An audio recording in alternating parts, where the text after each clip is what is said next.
काही नाही, आपल्याला नेहमीच माहिती आहे, मी जेव्हाही मंदिरात जातो मनापासून दर्शन घेतो आणि आशीर्वाद मागतो, बाकी काही मागत नाही, कारण देव सगळ्यांचं भलं करत असतो. महाराष्ट्रातली सध्याची सामाजिक राजकीय परिस्थिती वेगळी आहे, कमी काळात महत्त्वाच्या अशा निवडणुका नक्कीच, पण ते जनता जनार्दन बदलेल ही आम्हाला खात्री आहे. बेरोजगारीचा दर दिवसेंदिवस वाढत चाललेला आहे. काल एअर इंडियाच्या या ठिकाणी मोठ्या प्रमाणात लोकशाही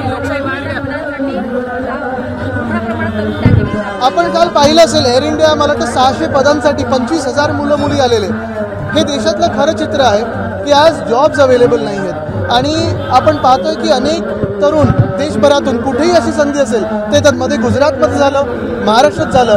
हे डबल इंजिनचं सरकार जे आहे ते फेल झालेलं आहे.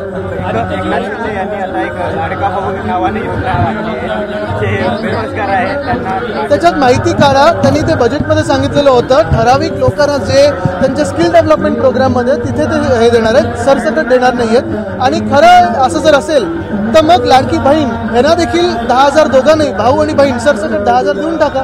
दुसरी गोष्ट म्हणजे ओल्ड पेन्शनवाल्यांचं कोण ऐकणार आहे? ओल्ड पेन्शन स्कीम परत आणा. अंगणवाडी सेविका आहेत, आशा वर्कर्स आहेत, त्यांना देखील तेवढा पैसा दिला पाहिजे आणि शासकीय सेवेत घेतलं पाहिजे. बेरोजगारीचा प्रश्न जो आहे तो भीषण झालेला आहे. कर्नाटक सरकारने क आणि ड वर्गासाठी 100% कन्नडिगांची तिथल्या स्थानिकांची भरती. हा कायदा 80%चा आपण पण महाराष्ट्रात महाविकास आघाडीच्या सरकारमध्ये आणला होता, पण हे भाजप जे महाराष्ट्र द्वेष्टे आहे तो कायदा बाजूला ठेवून काम करत आहे.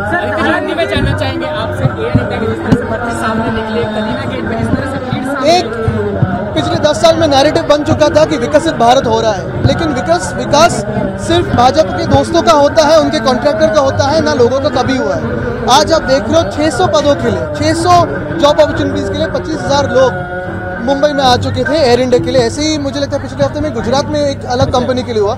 ये बात है कि आज जॉब अपॉर्चुनिटीज है नहीं, और जो जिसके पास जॉब है वहाँ फिक्स टर्म एम्प्लॉयमेंट हो या लेबर लॉ है वो बदलने की कोशिश करते हैं. ये काफी धोखादायक है हमारे देश के लिए. माझी भाव योजना जो है अब सरकार लाई है, एक तरह जिस तरह से आप जो सवाल उठा रहे थे उस सवालों को कहीं ना कहीं, पहली बात तो ये है कि ये सारा जो पैसा है 1 साल का पूरा सरकार दे, क्योंकि सरकार पे किसी का भरोसा रहा नहीं है. ये चुनावी जुमला है. दूसरी बात है, ये उनके सिर्फ स्टाइपेंड जो है वो सिर्फ और सिर्फ जो स्किल डेवलपमेंट के बच्चे हैं उनके लिए जाने वाला है. तीसरी बात यही होगी कि आज अगर आपने देखा होगा, सबसे अहम चीज़ है कि आशा वर्कर्स है, आंगनवाड़ी सेविका है, उनको भी दे. ओल्ड पेंशन वर्कर्स है, उनकी बात करें. ओल्ड पेंशन स्कीम है. अगर आपने देखा होगा तो हमारे काल में भी महाविकास आघाड़ी के सरकार में भी हमने यही बात की थी कि 80% जो है जॉब्स वो लोकल्स को दिया जाए, महाराष्ट्र के डोमिसाइल को दिया जाए. लेकिन ये जो एंटी महाराष्ट्र भाजपा जो काम करती है, उन्होंने ये कायदा बाजू में रखा है. खरं आहे का? कारण ट्विट केलेलं आणि मग डिलीट केलेलं आहे. म्हणजे महाराष्ट्रात कोण आता काय करतंय ह्या सरकारमध्ये हेच कळत नाहीये. एका बाजूला राजकीय मंडळी भाजपचे काही पदाधिकारी ट्विट करतात जे घटनाबाह्य, मुख्यमंत्र्यांना माहिती नाही, 2 मुख्यमंत्र्यांना माहिती नाही. म्हणजे नक्की चाललंय तरी काय? आणि ही मेट्रो खरोखर तयार झालेली आहे का? याच्यात एक घोटाळा देखील आहे, तो देखील लोक समोर येणार.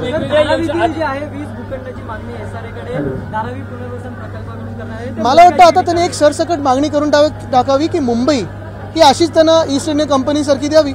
कारण एका धारावी रिडेव्हलपमेंट प्रोजेक्टसाठी मुलुंड घेतलं, ऑक्ट्रॉय नाका घेत आहेत, कुर्लामध्ये, कलिनामध्ये, मग आता इथे तिथे, त्यापेक्षा मुंबईच त्यांना द्यावी. असं GR काढतील लवकर, कारण नाहीतरी सगळं त्यांना हलवायचं गुजरातला. बघा, गुजरात राज्य म्हणून आम्हाला तोडू शकलं नाही, तर अशा उद्योगपत्यांच्या घशात घालत आहे भाजप. महाराष्ट्रामध्ये दाखल झालेली आहे, मुंबईमध्ये कसं पाहतो म्हणजे सगळ्यात महत्त्वाची गोष्ट आहे, आपल्याला आठवत असेल अजूनही ती वागणुक खरोखर महाराजांनी वापरली होती की नव्हती ही एक गोष्ट आहे. शिवकालीन असू शकतात आणि ती असायलाही पाहिजे.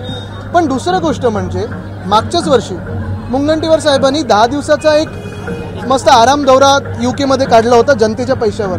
आम्हाला सांगितलं होतं की प्रत्येक म्युझियममध्ये जाणार आणि जे काही महाराष्ट्राचं आहे ते आणणार.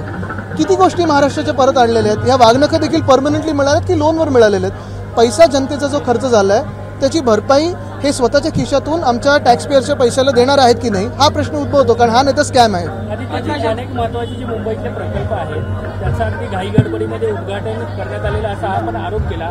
आज जो प्रकार घडला की एक मोठे नेते आज घाईगडबडीत ट्विट झालेलं आहे आणि यंत्रणांचं म्हणणं आहे की आणखी काही दिवस जे आहेत ते हे सुरू होण्यासाठी निश्चितपणे, कारण हेच मी आधीपासून सांगत आलेलो आहे की ह्या लोकांना ना मुंबईवर प्रेम आहे ना मुंबईबद्दल काही आदर आहे. मुंबईची माहिती देखील नाही, नुसतं मुंबई लुटणारे लोक आहेत भाजप म्हणजे, आणि ते असे लोक ट्विट करतात निवडणुकीच्या तोंडावर योजना किंवा अशी उद्घाटनं करतात. लगातार टेररिस्ट अटैक जो है कश्मीर में हो रहे हैं, बहुत 370 की बात बीजेपी करती है, लेकिन अब जो 5 जवान हमने खो दिए, मुझे लगता है ये 6वां या 7वां अटैक है पिछले 2 महीनों में का. ये 4 जून के बाद जो नई सरकार बैठी हुई उसके बाद भी, उसके पहले भी हमने सुना था कि नोटबंदी के बाद आतंकवाद बिल्कुल मिटने वाला है. कहाँ मिटा है? एक स्ट्रांग नेता मिला है देश को तो आतंकवाद मिट जाएगा. स्ट्रांग नेता ने 10 साल तो राज किया है लेकिन मिटा नहीं है.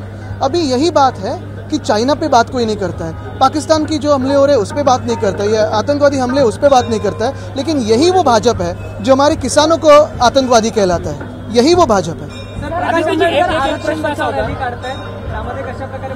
नाही, आता आपल्याकडून ऐकलं, थोडं माहिती घेऊ द्या. आदित्यजी, एक प्रश्न असा होता की काल एक महत्त्वाची विधान परिषदेची जी निवडणूक झाली याबाबत जयंत पाटलांनी देखील एक खंत व्यक्त केली आणि शरद पवार यांनी देखील खंत व्यक्त केली की शिवसेनेची नक्कीच आम्हाला पण आवडलं असतं की जयंत पाटीलजी हे जिंकावं, आणि महाविकास आघाडीचं तसं कॅल्क्युलेशन होतं, पण आपल्याला माहिती आहे की 2 सीट जिंकलेल्या आहेत आणि लवकरच विधानसभेत महाविकास आघाडीचा विजय होईल.